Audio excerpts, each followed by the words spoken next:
बिस्मिल्लाहिर्रहमानिर्रहीम। अस्सलामु अलैकुम। आप देख रहे हैं सियासी गपशप और मैं हूं जाहिद जावेद। नाजरीन, पाकिस्तान में हुई चंद अहम डेवलपमेंट्स पर आपसे बात करेंगे।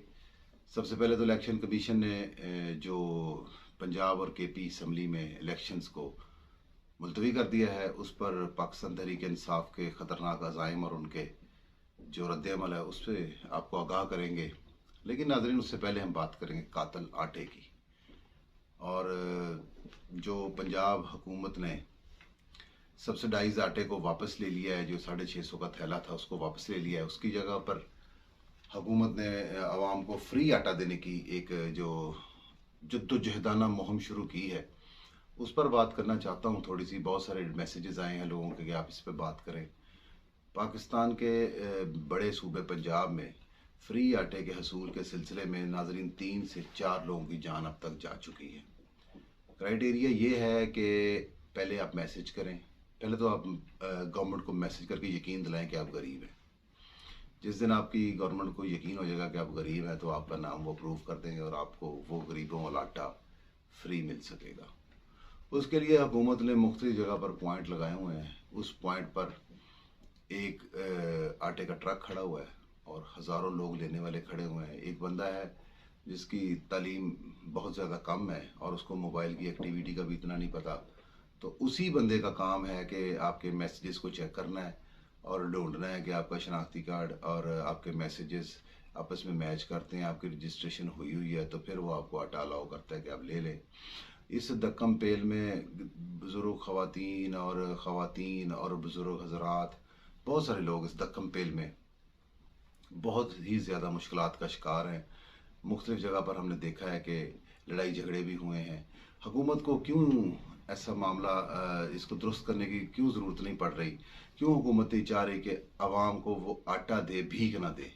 मियाँ शहबाज शरीफ साहब, ये भीख दे रहे हैं आप या आटा दे रहे हैं? आटा दें। जिस तरह आप बिल घर भेज देते हैं, आटा क्यों नहीं भेज सकते? अगर आप लोगों के घरों में आटा नहीं भेज सकते फ्री, तो यूनियन काउंसिल्स का सिस्टम आपके सामने है।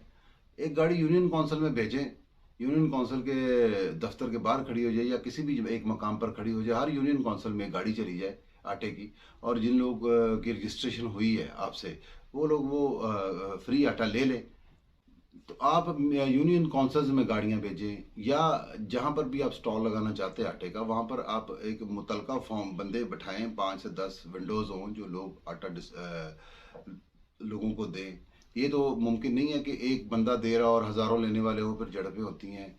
ये बजाय आवाम को आप सहूलत देने के, आपने आवाम को परेशान किया है, आवाम जलील हो रही हैं। रमज़ानुल मुबारक का मुबारक महीना है और इस महीने में भी अगर आवाम आपको अच्छे तरीके से दुआएं ना दे सके या आपके मतलब फ्री आटे से मुस्तफ़ीद ना हो सके, तो आपके फ्री देने का क्या फ़ायदा मियाँ शहबाज शरीफ साहब, और उनके फ्री लेने का क्या फ़ायदा?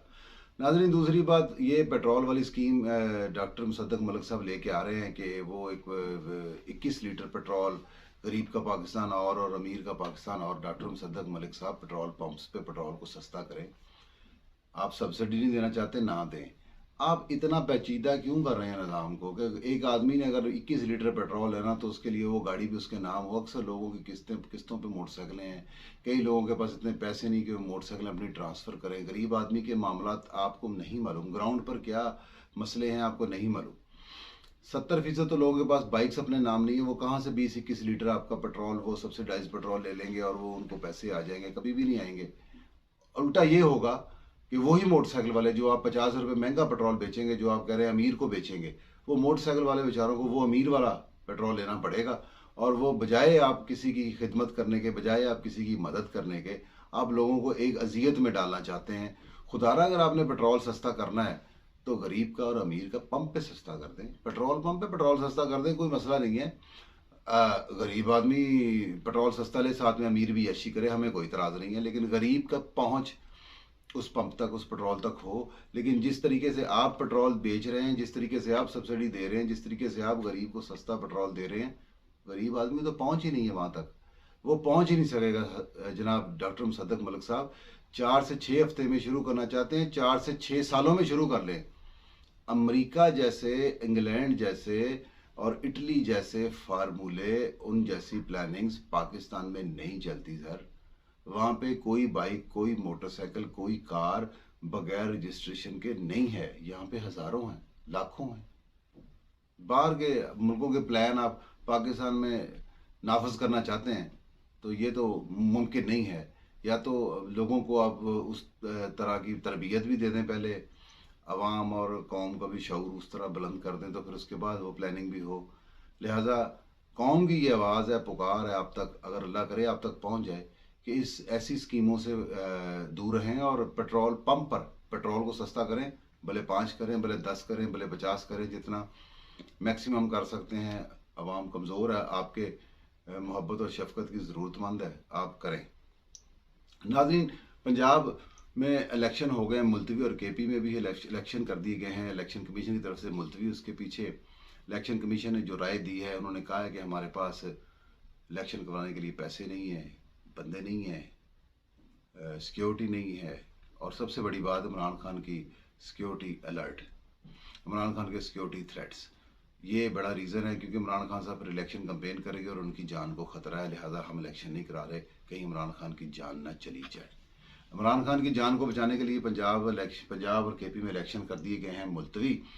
और इस पर बजाय इमरान खान ने उनका शुक्रिया अदा करने के, उनको सुप्रीम कोर्ट में घसीटने का ऐलान कर दिया है। और फवाद चौधरी हस्बे आदत फिर से इलेक्शन कमीशन के खिलाफ बोलने में मसरूफ़ रहे और कहते हैं कि जी अदालतों के फैसले नहीं मानेंगे तो मुल्क में ये कानून है, वो कानून है, बनाना रियासत है, फलानी क्या क्या करते रहे हैं। और जबकि पिछले 2 महीने से अदालतें सुबह दोपहर शाम इमरान नियाज़ी को बुला रही हैं और इमरान खान नियाज़ी एक दफ़ा भी अदालत पेश नहीं हुए अपने किसी जुर्म में, अपने किसी किए हुए कानून शिकनी में वो आज तक पेश नहीं हुए। हाँ जी, अगर वो पेश हुए हैं तो वो सिर्फ उन्हीं अदालतों में पेश हुए हैं जहाँ पर उन्होंने ज़मानतें लेनी थी, हिफाजती ज़मानतें लेनी थी, रदारी ज़मानतें लेनी थी, या कभी अदालतों ने उनको बुलाया हो कि ट्रक पे बैठ के आ जाए। ट्रकों वाली अदालतें, नाज़रीन आपको पता है, ट्रकों वाली अदालतों में जाते रहे हैं वो। और मैनेज अदालतें जो हैं वो दमात कोर्ट्स में भी जाते रहे हैं। बस दमात कोर्ट्स में और ट्रकों वाली अदालतों में ही ज़्यादा जाना है, बाकी अदालत के किसी हुक्म पर वो उन्होंने आज तक अमल पैरा होने की कोशिश नहीं की। तो इलेक्शन कमीशन ने बाज़ाब्ता तौर पे ऐलान कर दिया है कि ये इलेक्शन अब तभी होंगे जब ये बंदयाल साहब चीफ जस्टिस नहीं होंगे, जब ये अलवी साहब पाकिस्तान के सदर नहीं होंगे। किस्सा मुख्तसर ये है कि लेवल प्लेइंग फील्ड्स जो है ना वो बराबर करनी जा रहे हैं वो सब, कि जो लोग अदालतों को मैनेज कर रहे थे अब अदालतें मैनेजेबल नहीं रहेंगी। बहुत जल्द ऐसा होगा कि अदालतें अब मैनेज नहीं हो सकेंगी। और पाकिस्तान तहरीक इंसाफ को इस बात की बहुत तकलीफ़ है। उनको लग रहा है कि अगर अदालतें हमारे हाथ से निकल गई हैं तो हम इस खेल में बिल्कुल पीछे रह जाएंगे। आज तक के लिए इतना ही नाज़रीन, कल इंशाअल्लाह ताला फिर मिलेंगे। जहाँ रहें, जिस हाल में रहें, अल्लाह की ईमान में रहें।